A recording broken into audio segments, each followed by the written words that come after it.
Wezareta Malbat û Polîtikayên Civakî ji bo welatiyên astengdar xebat dabûn destpêkirin. Li ser vê yekî li gelek bajaran xebat hatin kirin. Yek ji van bajaran jî Êlihê he.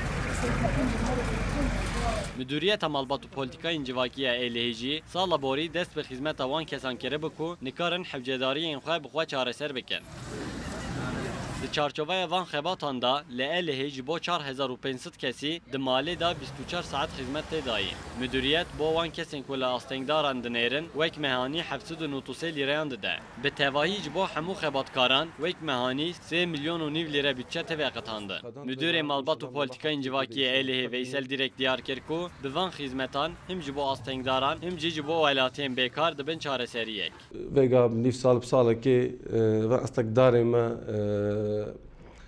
sê çar meha de me ev ewkê wan diqedand vega înşallah nava heftiyekê de îşe wan diqedînin û meşê wan jî nava heftiyekê de em didin.